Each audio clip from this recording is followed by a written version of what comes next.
많은 분들이 헤어지고 제의만을 기다리다가 카톡 차단이 되거나 인스타 차단이 되면 새로운 사람이 생긴 건가?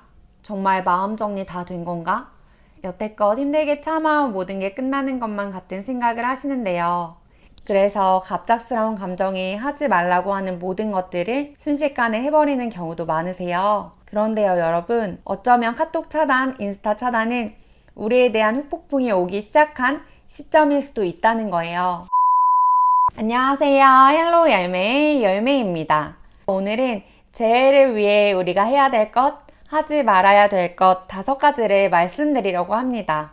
첫 번째는 과거 연인이었을 때 상대방의 마음을 풀었던 방법들에 대한 미련을 버리지 못하고 계속 그 방법으로 붙잡는 행동이에요. 예를 들어 예전에 전 연인이 이별을 통보했을 때 편지를 수십 장씩 쓰고 어마어마한 장문의 톡으로 마음을 돌렸던 경험이 있어서 이번에도 그렇게 진심을 전달했어요. 그런데 이번에는 상대방이 단호하게 거절을 하는 거예요. 그래도 우리의 마음에는 상대방이 편지와 장문의 톡을 전달하는 방법으로 풀린 경험이 있기 때문에 자꾸 미련이 생겨요. 그래서 조금만 더 내가 얼마나 너의 마음을 이해하고 있고 지금 많이 깨달았고 얼마나 변했는지 정성스럽게 한 번만 더 보내면 되지 않을까?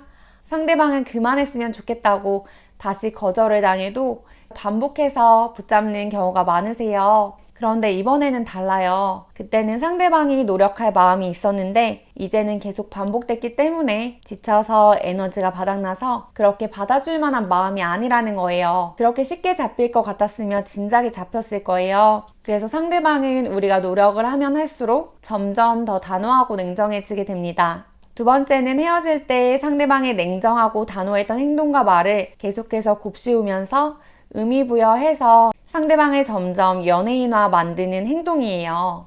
현재 제외하신 내담자분들의 대부분은 헤어질 때 매우 냉정하고 단호한 말들을 듣고 이별을 통보받으셨어요. 예를 들어 더 이상은 아닌 것 같다. 미래가 그려지지 않는다. 이렇게 상처되는 말을 듣고 이별을 통보받으셨는데요. 헤어짐을 통보했다는 건 상대방이 우리에 대한 감정이 좋지 않아서 이별을 통보한 거예요. 그런 상황에서 우리가 상대방을 붙잡으면 더 단호하고 냉정해질 수밖에 없습니다. 우리가 상대방을 붙잡으면 붙잡을수록 상대방은 우리에게 좋은 말로 마무리할 여유가 점점 더 없어지기 때문이에요. 그렇기 때문에 헤어질 때 들었던 말들을 계속 생각하면서 나를 학대하는 일을 멈추셨으면 좋겠어요. 그러면 그럴수록 우리의 자존감은 바닥이 나고 자존감이 바닥이 나면 우리의 매력을 발휘할 수 없기 때문에 점점 더 재회는 멀어지게 됩니다. 세 번째는 전 연인과 내가 느끼는 이별 후 후폭풍 체감 시간이 다르다는 것을 기억해야 한다는 거예요. 우리는 헤어짐을 통보받고 정말 모든 게 끝인 것 같고 어제까지도 나를 사랑해줬던 사람이 내 인생에서 사라지니까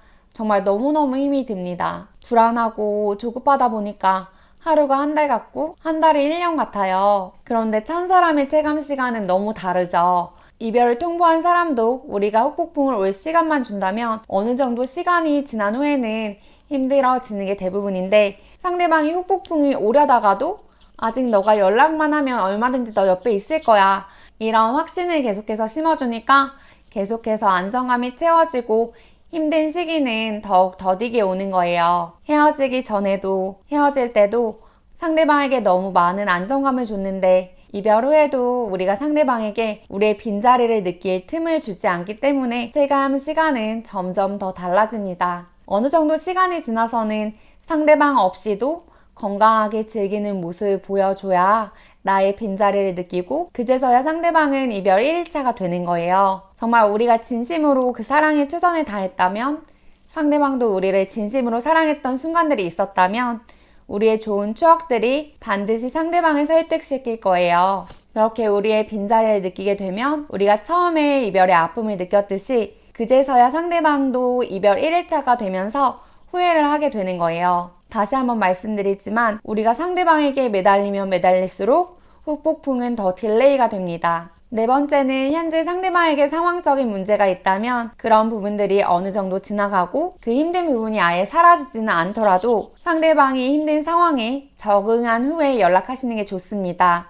상황적인 문제가 생기면 사람은 연인을 사랑하는 마음이 있더라도 신경 쓸 여유가 없고 연애가 사치로 느껴지는 때가 와요. 그래서 서로의 사소한 문제에도 예민하게 반응하게 됩니다. 예를 들어 상대방이 일 때문에 너무 바쁜 거예요. 밤낮 없이 야근하고 주말에도 회사를 나가요. 우리 입장에서는 상대방이 힘든 시기니까 이해를 해야지 하다가도 점점 만나는 횟수도 줄어들고 연락하는 횟수도 줄어들면 결국에는 서운함이 쌓이겠죠. 그래도 꾹 참고 있는데 이제는 상대방이 만나서도 나에게 집중을 하지 못하고 일 연락을 쉴 새 없이 하고 피곤한 모습을 보이는 거예요. 그때부터는 섭섭이가 참을 수 없이 마구 찾아옵니다. 상대방의 상황이 힘든 건 이해를 하겠는데 이제는 상대방의 마음이 변한 것 같아서 고민하다가 장문의 톡을 보내게 돼요. 우리는 이렇게 장문의 톡을 보내면 상대방이 미안하다고 노력하겠다고 할 줄 알았는데 상대방은 앞으로 더 바빠질 텐데 더 이상 노력해도 상황이 더 좋아질 것 같지 않다. 헤어지는 게 낫겠다. 이런 답이 오는 거예요. 왜냐하면 상대방 입장에서는 일이 너무 바쁘다 보니까 일단 쉬고 싶어요. 몸이 힘들면 사람은 결국에는 자기 중심적이라서 내가 이렇게 힘든데 나를 조금 더 이해해줬으면 좋겠다 하는 생각이 듭니다. 그런 몸을 이끌고 간신히 만나러 나왔는데 서운해하는 우리의 모습을 보니 상대방은 더 이상 노력할 에너지가 없다는 생각이 드는 거예요. 사람은 하루에 쓸 수 있는 에너지가 정해져 있고 한계가 있습니다. 그런데 다음날 에너지를 끌어모아 오늘 써버리면 결국에는 에너지가 바닥이 나요. 그렇게 에너지가 바닥이 나면 사람은 모든 것들을 부정적으로 생각하게 되고 앞으로 더 힘들어질 것만 같고 마음이 많이 피폐해집니다. 그래서 상대방의 상황이 힘든 시점에 장문의 톡을 보내면 상대방은 더 이상 아무것도 할 수 없는 것 같은 현실에 이별에 대한 마음이 확고해지는 경우가 많아요. 힘든 상황에서 장문의 톡은 독이 되는 경우가 많고 부담을 줄 수 있습니다. 그렇기 때문에 상대방의 상황이 힘들 때는 어느 정도 여유를 가질 수 있을 때까지 기다려주시는 게 좋습니다. 5번째는 갑작스러운 상대방의 카톡 차단, 인스타 차단, 기존에 있던 사진을 내리는 행동, 인스타 언팔 등의 행동에 너무 당황하지 말라는 거예요. 재회를 위해 그동안 꾸역꾸역 참아왔는데 막상 상대방의 이런 극단적인 행동을 보면 새로운 사람이 생긴 건가? 우리가 전혀 매달리는 행동을 하지 않았는데도 갑자기 차단이 되거나 언팔이 되는 경우는 물론 상대방에게 새로운 사람이 생겨서 그럴 수 있는 경우도 있지만 대부분은 오히려 감정이 남아있기 때문에 우리에 대한 감정이 점점 더 커지는데 그 감정을 참기가 힘들어서 그런 행동을 하는 경우가 많아요. 헤어지고 나서 시간이 지났고 상대방에게 굳이 감정이 남아있지 않으면 오히려 SNS에 별다른 변화를 보이지 않는 경우가 더 많습니다. 왜냐면 상대방은 우리가 카톡 친구로 되어 있던지 인스타에 보이던지 크게 신경 쓰지 않는 경우, 다시 말해서 감정이 없다면 보통은 무관심하기 때문이에요. 그런데 멀쩡하다가 갑작스러운 변화가 있다는 건 의외로 우리에 대한 후폭풍이 커지고 우리의 카톡이나 인스타를 자꾸 보게 되고 상대방이 오히려 우리의 SNS에 의미 부여를 해버리니까 감정이 요동쳐서 극단적으로 차단을 하는 경우가 많습니다.